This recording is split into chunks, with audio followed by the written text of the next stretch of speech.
order the City of Saugatuck City Council Workshop Meeting for Wednesday, November 6th. If the clerk could please call the roll. Anderson? Here. Baldwin? Here. Clark? Here. Dean? Gardner? Here. Muncy? Here. Stanton? Here. You have a quorum. Okay, yes, Scott couldn't make it today. He had a work conflict, so that's why he's not here today. Any agenda changes, additions, or deletions? No guest speakers for today. I don't think so. Okay, public comment on agenda items only. If anybody in the audience would like to comment on agenda items only. Okay, great. Good. And if you could just tell us your name and Right. where you live. My name is Mike Ty. I live out in Laketown Township out by the Felt Mansion. Okay. But my kids go to school here at Saugatuck, and I was the scoutmaster for the last 5 years for the Boy Scout troop here in Saugatuck. And so, I mean, we do a lot of kind of events, activities, things like that within the city limits all the time. And I'm a big woodworker too. And I saw the tree fell down, or at least part of the tree fell down. And I'm really interested in kind of being a part of and helping with whatever you guys kind of want to come up with or do with the tree. Like I have a bunch of equipment that I can kind of help with, try to transform things into benches or whatever else you might want to come up with. But I'd like to just be a part of that and at least kind of talk it through and figure out what the best solution is for it. I know the tree's probably not doing great because with those 2 limbs falling down, and I took some pictures and I just kind of looked at the limbs from a distance and you can kind of see some rot in there. And so that could cause issues with the other branches that are standing up right now. So I'm sure it's a safety issue. So it probably eventually needs to come down, which stinks because it's a great tree and everybody loves that tree right there. So, all right, that's my 2 cents basically. Is it something that we could ask him questions when we get to that portion in the agenda? Sure. Okay, so we'll plan on doing that All right. and talk to Scott and we'll have this whole discussion in a little bit, but thank you so much. We appreciate it. That's great. Okay, Thank you. Thank you. all right. Anybody else want to talk about agenda items in the audience? All right, is there anyone online with a hand raised? All right, we will move on to our discussion items. We'll go ahead with the item 6A, the Oval Beach report. It is on page 2 in your packet. Okay, hi, Nikki. Hi, Nikki. Hi. First time. Okay, if we could look at the next one. So you guys asked for this and it's normal that it comes up. As you can see, our 2024 season actually reflects more like the 2022 season in the passes. And I don't know why they were so much greater in 2023, but there they are. The season passes were significantly larger in number, both for residents and non-residents. So that's kind of interesting. And I broke from the pattern that you are used to because you asked me for seasonal numbers. I gave you seasonal numbers. Those are calendar numbers that you're seeing this time around. I went and pulled up what you're seeing is the 2021. That's what happened in 2021 and what happened in 2022, 2023, and 2024. So you were used to seeing the fiscal year, which would stop at 2023 and start the July before. So that's what you're seeing there. As you can see, this year, Oval Beach pulled in $815,000 some dollars. Kind of nice. Last year it was 600,000, which I know that you had that discussion. And before that was 535,000.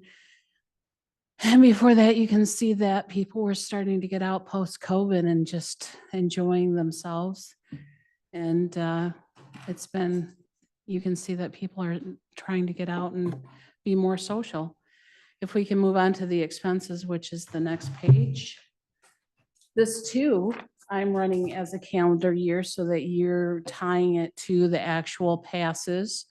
And this is reflecting both the parks and the Oval Beach because the revenues have been traditionally meant to help cover the parks as well.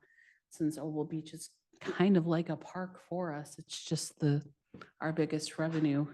It's our only revenue generating park that I know of. So those are our numbers. 2024 is obviously still in process, so that's while Oval Beach is gonna stay fairly steady, there's gonna be some tweaks in that and the parks as well.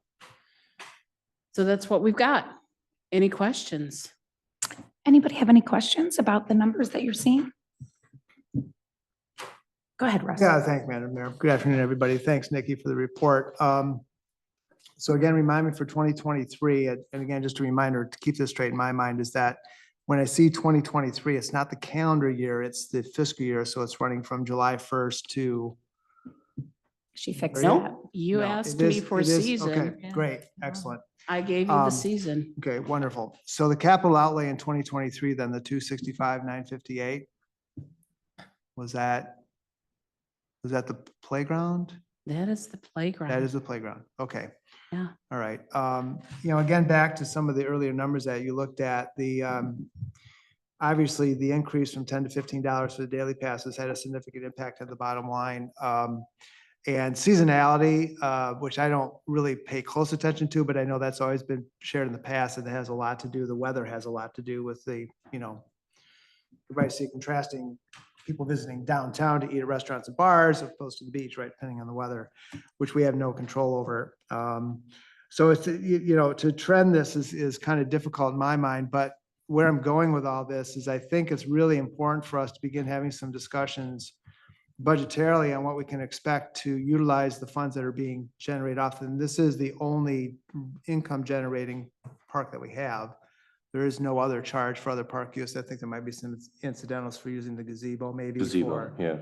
Yeah. for different events, but that's nominal compared to what we're generating here. Is exactly how we can use this from a capital outlay, strategically where we go with this, right? What do we do with this money? And I think that's something that the council has discussed during past budgetary sessions, but I'd really like to see us to become more strategic about the use of this money for parks. And that'll tie back into the Parks and Rec plan and so forth. So. Yeah, certainly, Councilmember Gardner. I think, there's a few pieces here and just as, I think all of and some folks may watch this back, may wonder, well, yeah, they increased the fees and they're bringing in more revenue. But I think you can kind of see some of that, some of the wage increases on Oval Beach there, and you can see our costs have gone up. Well, coming out of COVID, like everybody else, right? We were competing for labor. We went from paying Oval Beach staff, $11 an hour. Now, we're at $15 or $16 an hour to compete with everybody else that's, trying to bring in seasonal and summer labor. So, I mean, our labor costs have gone up dramatically out there.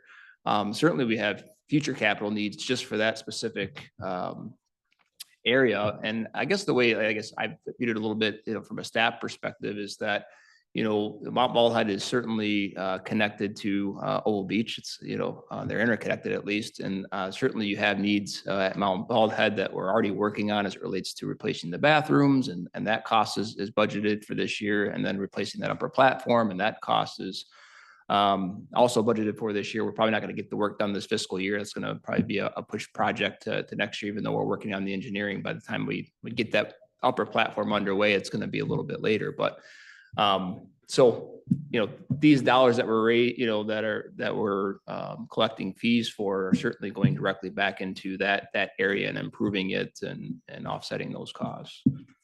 Yeah, thank you. And the other thing is, as I'm looking at this again, is the season passes and the season passes for residents, those have been pretty flat. I mean, these numbers look exactly what we've seen in years prior to 2021, which we've seen at past meetings.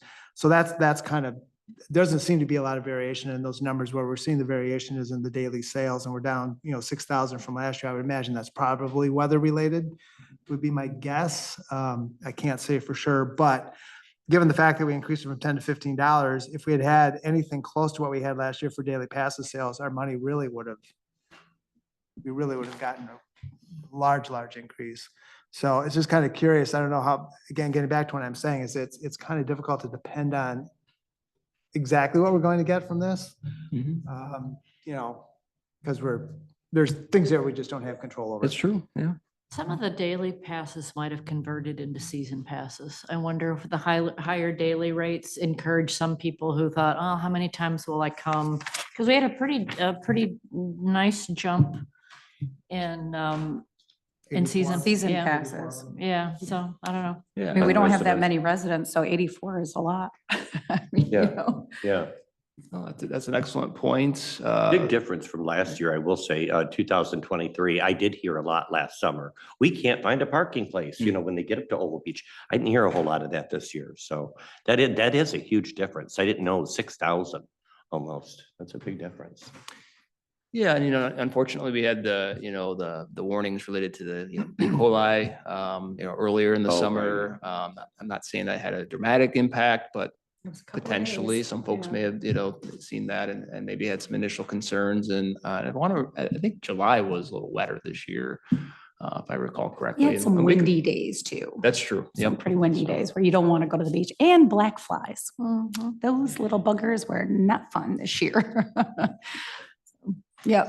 So do we know if there's a true ceiling here in terms of how many you could actually, during a year, actually sell? I mean, Yeah, is it 75,000? Is that it, would be hard to guess because I mean, right? how long are people staying there? How long, you know? Yeah, I'm just, Yeah.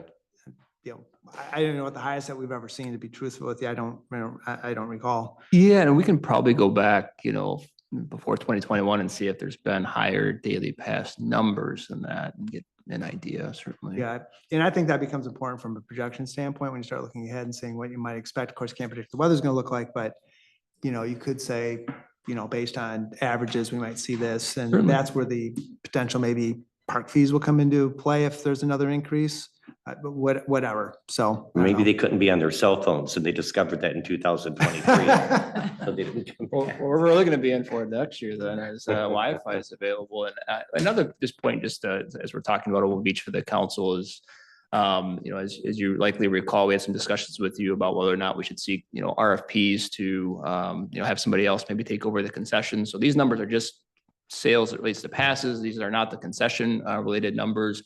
We're working on scheduling a meeting amongst staff to kind of go over those numbers and find ways to probably better account for things, making sure that we're getting, good margins on our products that we're selling out there and managing our labor costs, going forward. And so I think we're going to see some that we at least met the cost, but we should be, making more than what we really made this year, probably off concessions. So that's something that we're working on. I know Scott thinks that there's some room for improvement, and maybe we don't necessarily need to go the RFP route for a third party to run it, and that there are some opportunities where internally we can improve. And so we are going to be meeting soon and discussing that, and we'll keep you updated on that piece. Well, after seeing how well the root beer barrel did, Yeah. Oh, I that was feel like, awesome. Yeah. boy, it would be nice to have something similar set up, but That was a nice check that they gave to They the sure city. did. Yeah. yeah, it worked out really well. Mhm. So, well, Nikki, thank you so much. And we appreciate you doing it by season. Thank you. That really helped us to see how the actual season went instead of splitting it up. It's easier for us to Yeah. make a determination. Go I'm ahead. sorry, I just have one quick question. Do we at all track the traffic going in and out of, to get a sense, because I think to Russ's point, I mean, I look at these numbers and it looks to me like we've kind of hit a capacity where That question actually came bank on up. too much more because if we're already at capacity, right? I mean, That question actually did come up last year, and there is no way to do the foot traffic. So I was thinking more from vehicle traffic for just parking. the passes that are sold, and we don't do it on a day, not yet. But with the Wi-Fi coming in, there is potential in the future to start watching that kind of thing. Okay, thank you. You also have bikes and walkers and those. things. Interurban, Interurban, yep, they drop off loads. Yep. yeah. So there's a lot of, there's there, people coming down from Mount Baldhead, Mhm. just You- wandering in. Yeah, my question was more trying to understand vehicle traffic, right, which translates into more into the revenue numbers that you're seeing and trying to look out. And if we're at that capacity level, right, then you can't expect much more unless the fees go up. So that was kind of just the thought process, but thank you. Right. Yeah, that's a good question. We can, take a look at brainstorming some ideas and how we may better be able to track vehicles coming in and going out throughout the day and, what that process would look like and, yeah. Yeah, there's Good options points. now with Wi-Fi out there. Certainly. Yeah. And maybe just for my own education, their capital outlay, that's pure CapEx expenditures, so that's not you're not including depreciation from past year's CapEx or anything like that, right? Those are just pure writing the checks for equipment or whatever, some kind of capital project. Yeah, it was actually, let me see, the Wi-Fi tower, the initial Mhm. expense for that, a flagpole and some radios and a bike rack. Got it. That's what you got in that Yeah. 106,000. But it's then for the- depreciated and accounted separately. Sorry, then. no, the Right, 30,839. Yeah, so you'll see, government accounting is a little bit, it's modified accrual. And so you're going to see in your financial statements from the audit, some of that, those numbers. But as far as these numbers, we're just accounting for, expenses when they occur and revenue when they occur. And so it's just actual pure expenses. You know, more of a cash flow view. on it. Yep. Yeah. Yep. And then is this account 101, Fund 101, is that the city's general fund or is it a general fund set up for parks? The city's general fund. It Yep, is, so okay. it's a department of the city's general fund. Yep. Okay, thank you so much. You're welcome. All right, anything, go ahead, Russ. Yeah, one last question. When we're talking about numbers, if you can't tell, I love numbers. That's what I work with. But so when we start talking about counts, we know the number of passes sold, et cetera, but we don't know the number of people that are in the cars or the number of times the pass gets used. And those are numbers that I think are something we should try to figure out a way to be able to track that, because the number of people that go in and out of Oval Beach, is far greater than that number that we're seeing in terms of the passes, right? Because you could be putting 6 people in a car, for instance, or whatever the case may be. The other thing that comes into mind is Baldhead, Mount Baldhead. And I had a conversation with Scott Herbert, if he remembers, a couple of years ago, we were up there and I said, is there any way we could count the number of people that actually go up these stairs? Not only just visit the park, but actually go up to the top.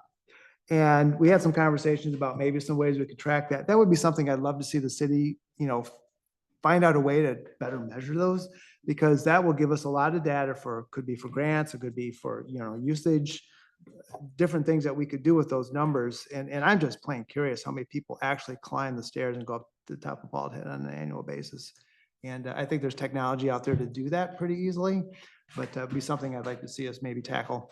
No, I think it's a good point. In fact, just a couple weeks ago, the road commission was working on a project nearby and they were trying to get, counts of numbers of people that were kind of visiting the area and certain attractions. And so, I was able to get them vehicle counts, but how does that translate into actual numbers of actual visitors in each car and interurban and bikes and everything else? Yeah, I hear you. Yep. So. All right, Nikki, thank you. You're welcome. Appreciate Thank you. it. Thanks, Nikki. All right, we'll move on to our other discussion item 6B, the willow tree at Cook Park. Hi, Scott. Page Hello. 5, I believe. Yes. So typically I get to stand in front of you and tell you all the cool things that we're doing, like all the road reconstruction projects out there that we were pretty aggressive with this year, but not so much in this case. So I think everyone pretty much knows what's going on, but last week we had sustained some pretty heavy winds. And it seemed like after the strong winds rolled through, that's when we had a failure in our black willow tree that's out here. So it's pretty upsetting. I think everyone can agree with that. Public Works jumped on it. We got the debris cleaned up and got our arborist that served the city for about 30 years to come out and do an assessment. And we did kind of a 2-part assessment. One was like an on-site assessment with Mr. Cummins and Ed Dowd, who is the arborist, and just identified some of the issues with it. And the number one issue is the pocket of decay that's within the base of that tree that was exposed after the tree failed. So the Butler sustained a little bit of damage. there's just this massive pocket of decay within the base of it. So ultimately, that's what led to the failure of the limbs that came down. And, now we're in a position where the profile of that tree is never going to look the same. So it's just kind of a question of what do we do? And that's why we brought Ed in. Ed, we've done a lot of tree risk assessments over the years. When you get a specimen tree of that size, we fully understand that we're not going to quickly be able to get that tree back within our lifetimes. He estimated that tree was about 150 years old. So we take those decisions pretty seriously. And in this case, looking at the defect and the carpenter ant damage that was inside of it while the public works staff was on site. And I think Mr. Cummins and Ed also heard odd creaking noises that the tree was making while it's kind of eerie when we were working on that because there's so much weight above the defect of that tree. And if it fails again, the consequences would be pretty devastating. So for that reason, Ed, the arborist made the recommendation that the tree be removed. So we did talk about a couple of options, just, what could we do if anything other than removal?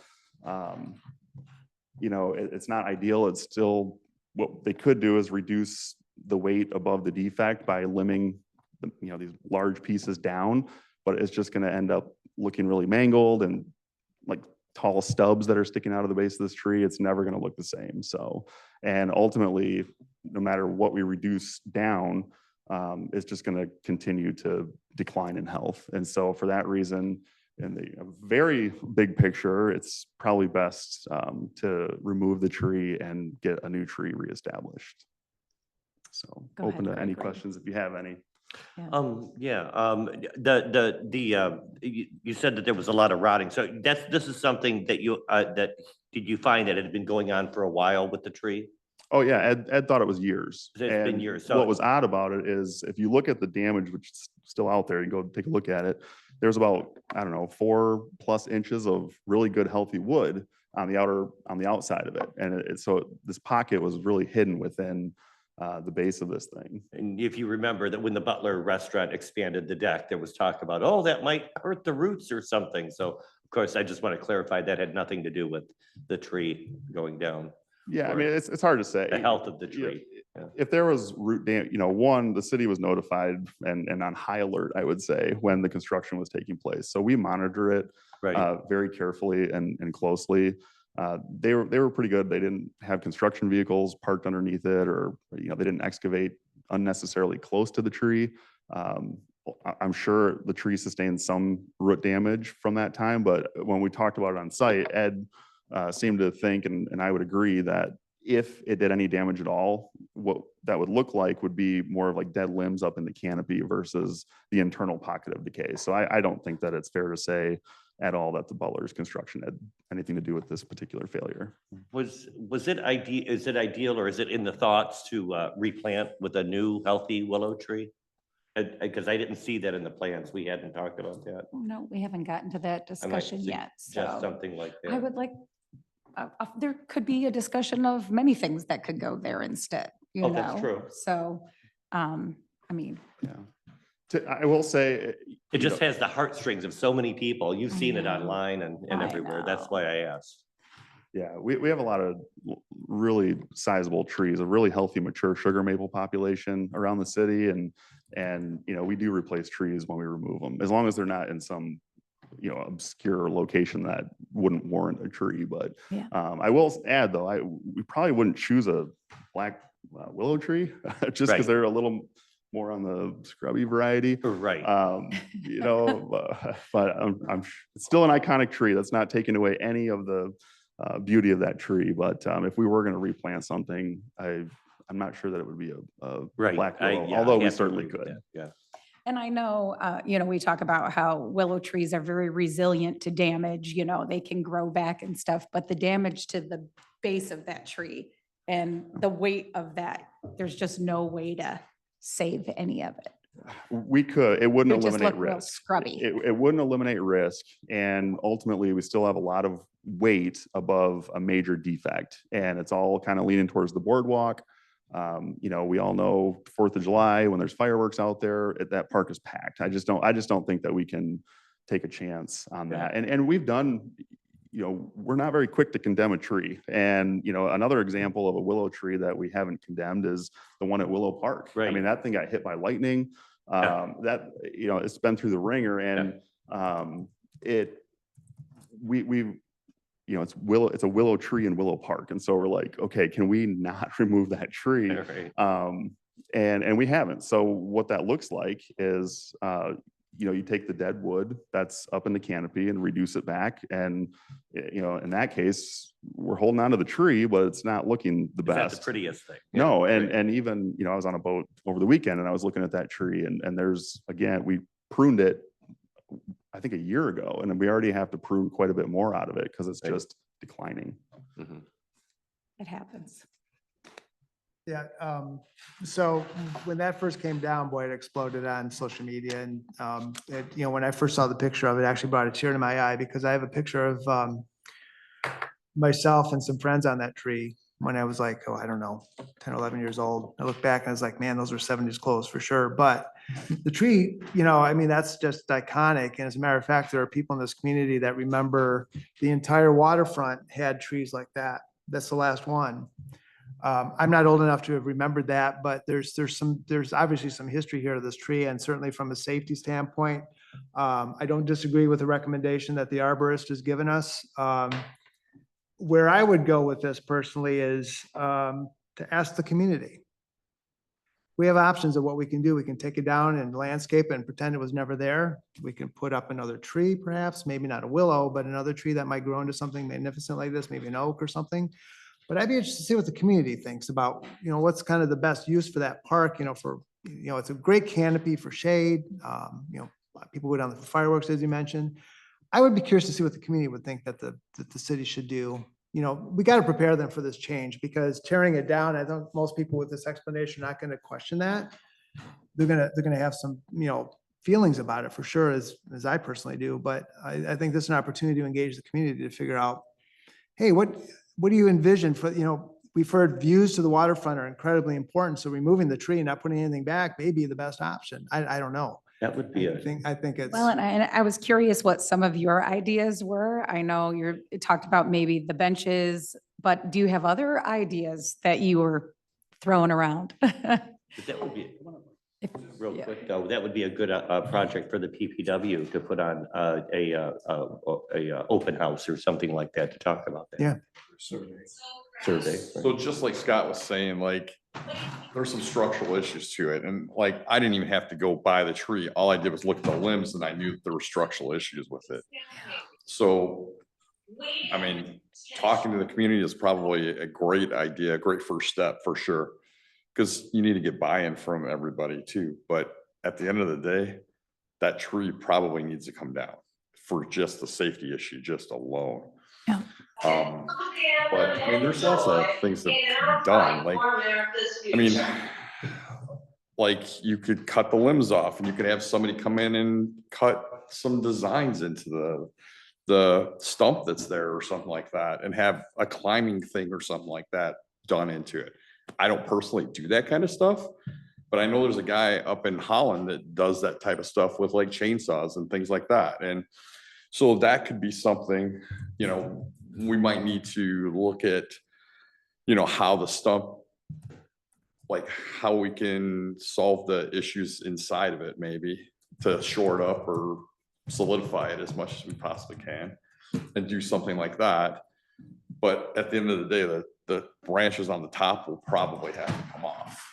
And so that's where I could come in potentially and help with building some furniture or something like that out of that portion of it. And if at the end of the day, it is the decision to take it all down, the wood in there is actually really cool. With all those burls on the outside, all those little knots and everything like that. Yeah. It's actually like a disease kind of for the tree, but it makes the wood look really cool. And so there's a lot of different ways that it could be cut to make different tables, different seats, different chairs, different things from it. And depending on how you cut it in the cross sections, it could look really nice.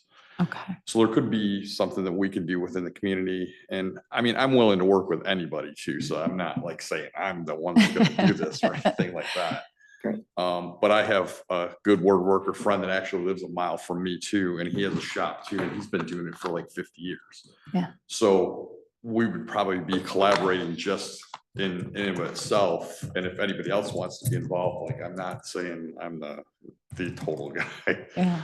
but I'm willing to help and kind of facilitate whatever it is that we can kind of come up with. Great. Thank you. I just wanted to know what some of your thoughts were and, just to hear from people who had some ideas about it to begin with.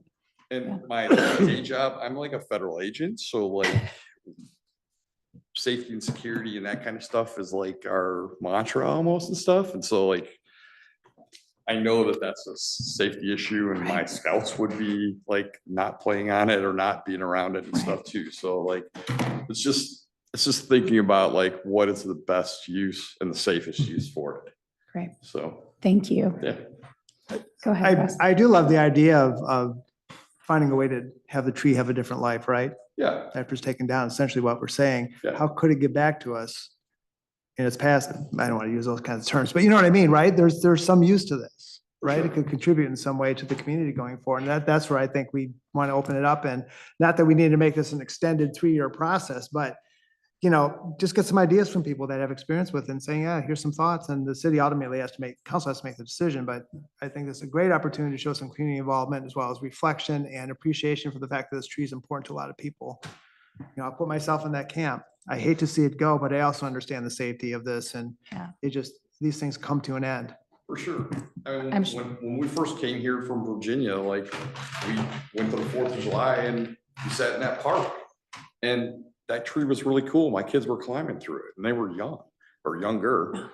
And so like, we've only been here 8 years, but like, it's still that tree. I mean, that's Right. cool. And I like those trees and stuff anyways. So. Yeah. And Scott and Ryan, can you update us on the insurance aspect of it? Or, I'm sure our insurance company is saying, let's take care of the risk Right. here. Yeah, so I haven't sent them this report yet. I mean, obviously, we had an insurance claim related to the Thank you. Butler patio. Thanks, Mike. Yes, I'm sure they would have some concerns if we know that it's at risk of Yeah. further failure, that we have to reasonably reduce that risk. So, I mean, ultimately, you have a tree ordinance, and your tree ordinance pretty much gives, Mr. Herbert the decision-making authority related to trees on, in public spaces, and making decisions on whether or not they need to come down.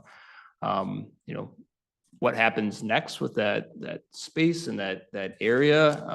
Certainly, Scott got some good feedback today, and either touching base with the Parks Public Works Committee or putting together some ideas to get some folks' thoughts. We can evaluate those options too, if that's the Definitely. desire of the council. That tree will definitely live on. So actually, I had a phone conversation with Mike earlier today and his wife Kelly, I think.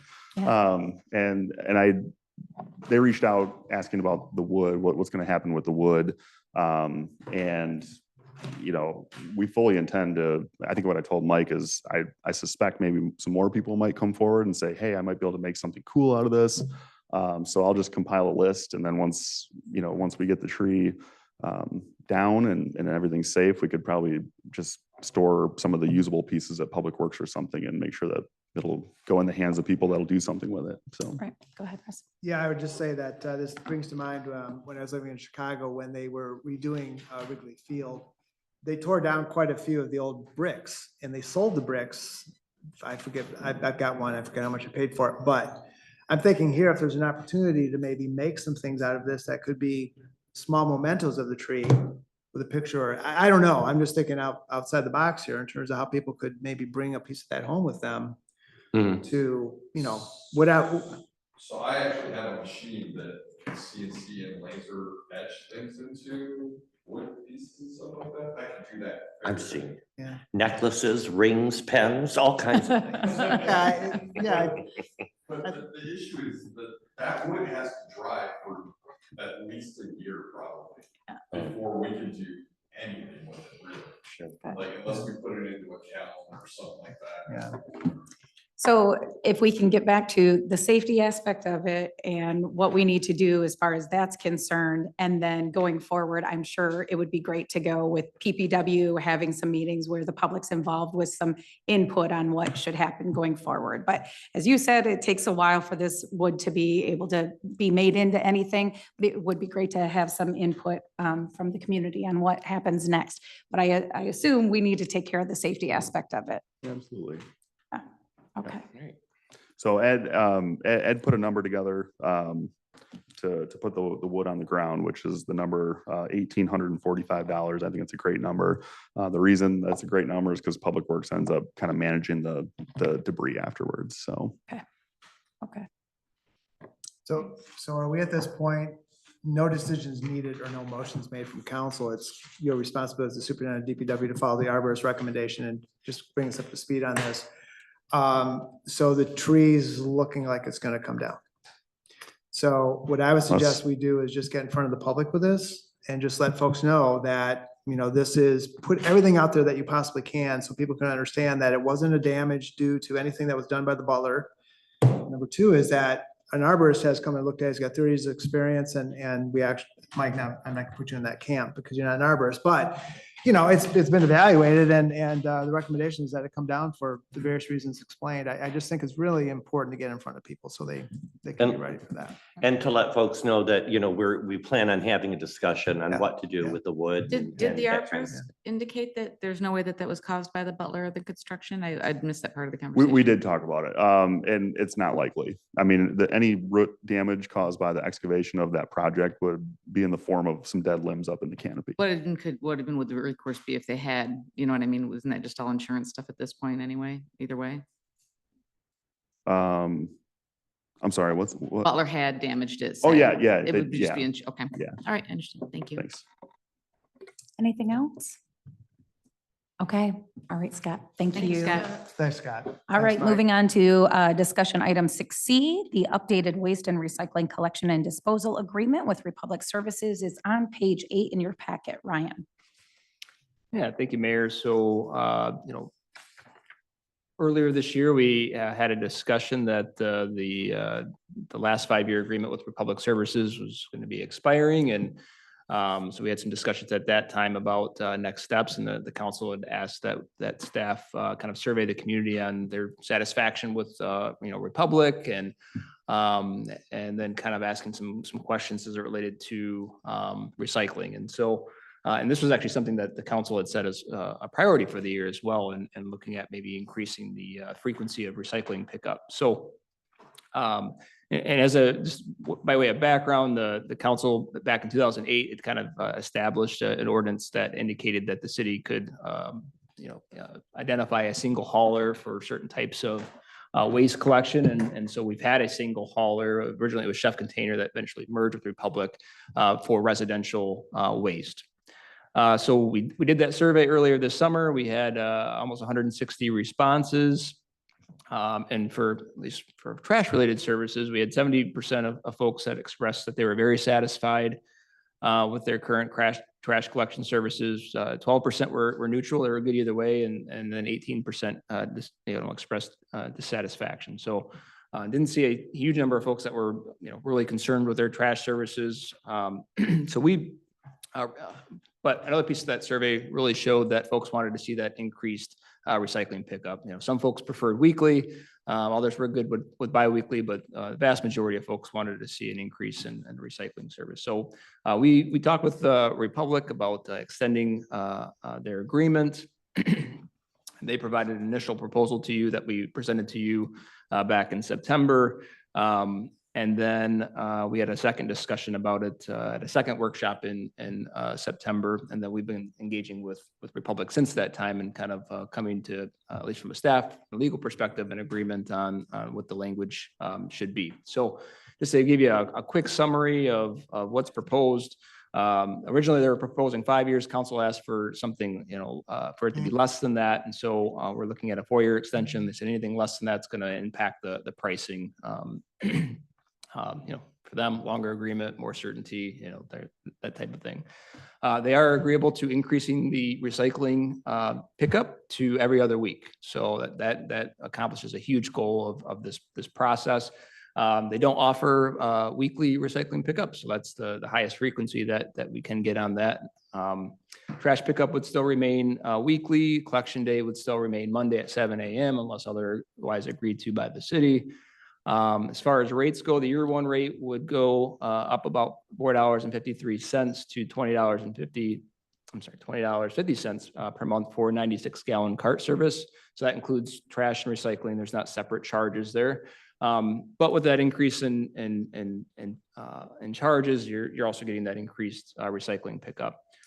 Initially, they were looking at 6% CPI increases. You know, we went back to them and said that's just not reasonable, and so they lowered the annual rate increases to the higher of 4.5%, or if the CPI for water, sewer, and trash, a larger index, we would have to pay that higher amount. But if it's lower than that, then we're at least paying 4.5% increases per year.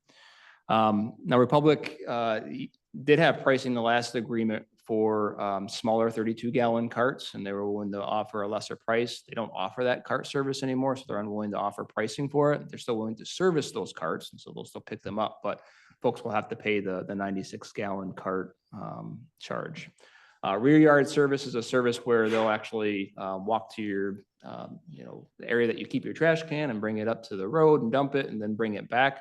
That charge would increase from $15 to $20 per month. A lot of folks may not know this because we have a great DPW who's providing this service to you with yard waste pickup, but Republic's willing to continue to offer that type of a service for pretty much the same price that they have offered it historically. If folks want to pay them to take away your yard waste, bulk pickup is still an option as well for those larger items like mattresses and those types of things.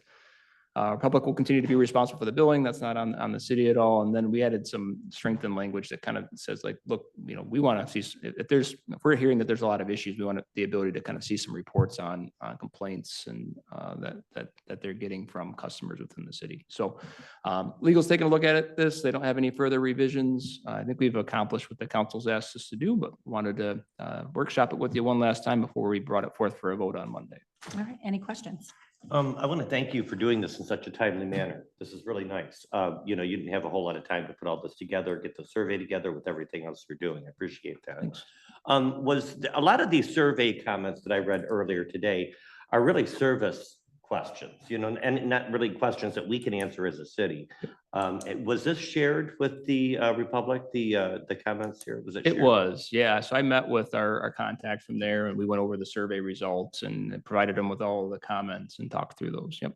And then after reading some of the comments, just to clarify, this is a contract with the residents, correct? Mhm. This isn't a contract with any of the businesses. Correct. This is just residential pickup. Yep. I just want to make sure that's clarified because Yep. we did have some questions here that were kind of business trash related. So- Yep. Okay, Yep. thank you.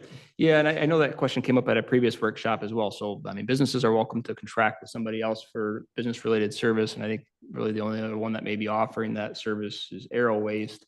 And I think the challenge with Aero Waste is just the frequency of pickup that they're willing to offer. And so I really, I did reach out to them and requested that they increase the frequency and that there's folks that have an interest, especially with, Republic's pricing that I think folks have had some concerns with on the commercial side. And so I've encouraged them to evaluate that, and obviously they got to make a business decision for that. But I did let them know that there's folks who are interested in their service. Great. Any other questions? Yeah, Madam Mayor, just pointing out that the questions, the one that's going to really have an impact is the very dissatisfied one was on the frequency of the recycling. So that should see that number bump up. The other thing that I note here, two things. One is on the bullet points, item number 4. They're quite frequently picking up garbage well before 7 a.m. So is that a change that we're making for this new contract, or is that a carry forward from the last one? Are they picking that up for businesses before 7 a.m. or residential? Not looking that closely. It's dark and I'm walking the Okay. dog, so. Yeah. From Is it living commercial? downtown, I'll tell you it's businesses. I don't see them doing residential, Okay, but I do see their businesses. And it is sometimes as early as 4:30 or 5 in the morning. It doesn't bother me. I'm a heavy sleeper, but I do see where some of my neighbors, they does affect them. Okay. And the last one is question 5. And if this feedback's been given to Republic, I would certainly ask to take a look at it. It said, based on the respondents, they said they'd love to hear information about services via email by almost 80%.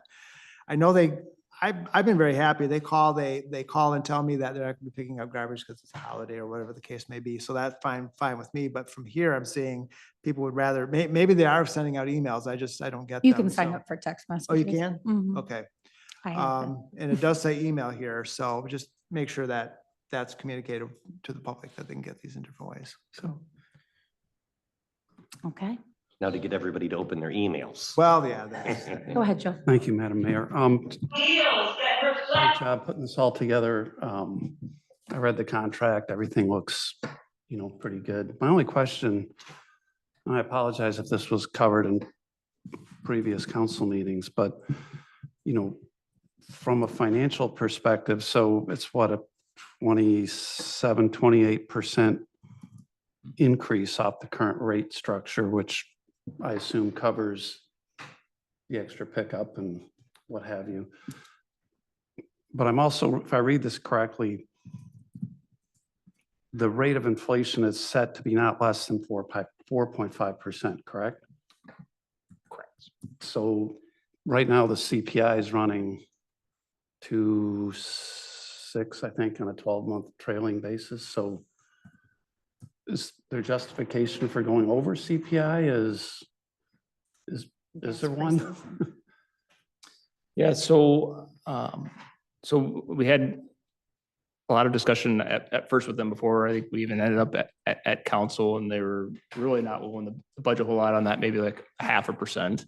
Because initially they were at 6% increases. And so just going back to the last agreement, they lost out on that agreement as far as inflation goes. I mean, we were, I think it was, 3.5% increases per year, which obviously for the last 5 years didn't keep up with, their costs. And so Right. what you ended up seeing is that, they're making up for some of that now and kind of there's an increased pickup for recycling, but I think they're trying to bring their rate up to a level that, from their perspective, it should have been at if they had kept up with at least inflation.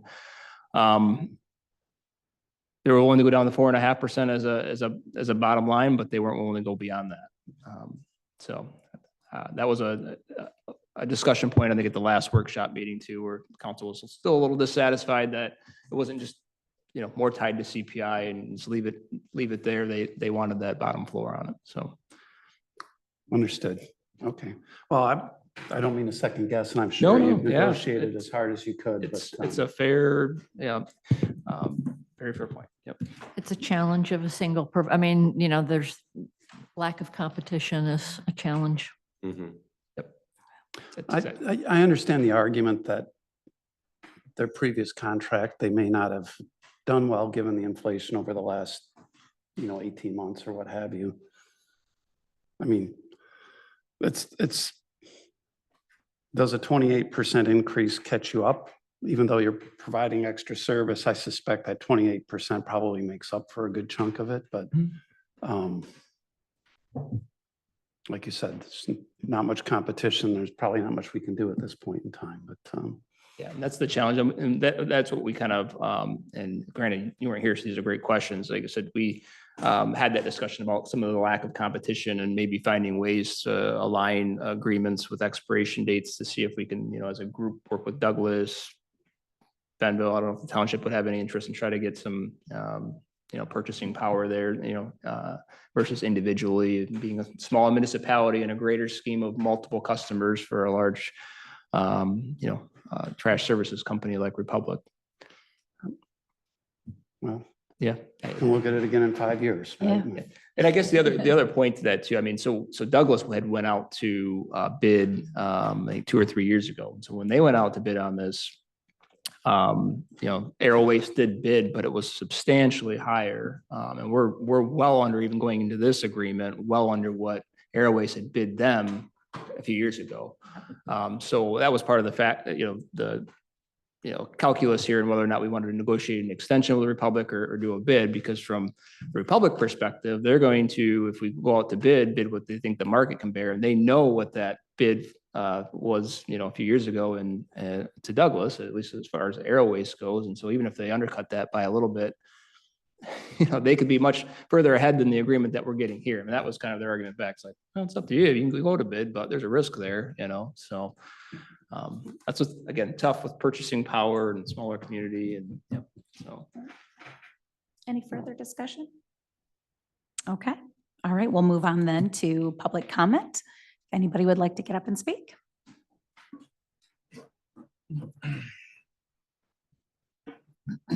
742 Pleasant Street, Madam Mayor and council members. I think the discussion about getting ahead of the public on that tree, because when I walked in and sat down and said to Scott, I said, what are you gonna do with it? He said, well, it's supposed to go down. I said, well, can't you top it?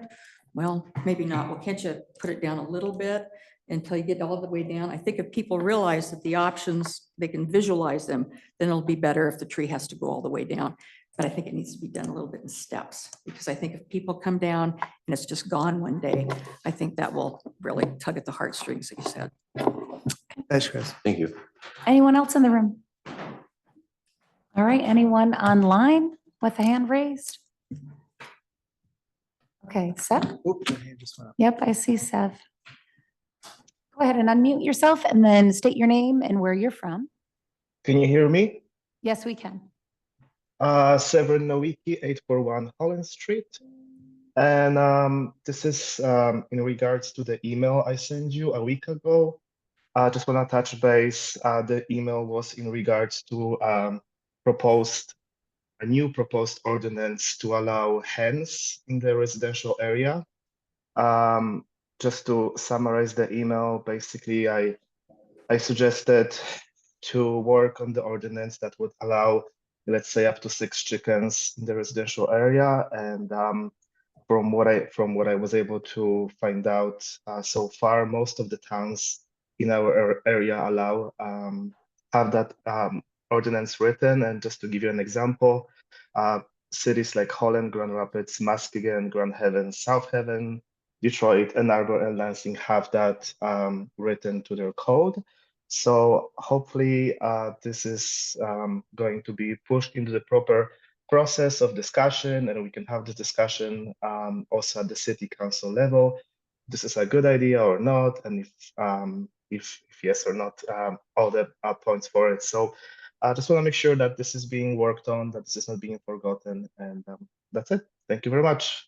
Thank you so much. Thanks, Severin. All right, anyone else online with a hand raised? Okay, I don't see anyone else. Jamie, you don't see anyone else? No correspondence, so we will move on to council comments. Joe? I'll save my comments for our meeting coming up. Okay, that sounds great. Gregory? Just glad the election's over and looking forward to our next 2 years together. Helen? Nothing at this time. Thank All you. right, Russ? No comment. I'm good. All right, wow, that was easy breezy. Just don't forget all of the activities that are going on for Veterans Day on November 11th. So just want to make sure, and we have our city council meeting is the next day. It's not on Monday this time around, just because of that. Because it'll be closed, right? We'll be closed here at the city hall. Yes, yep. Okay. All right, if I could have a motion to adjourn. Motion to adjourn. I'll second. All those in favor say yes. Yes.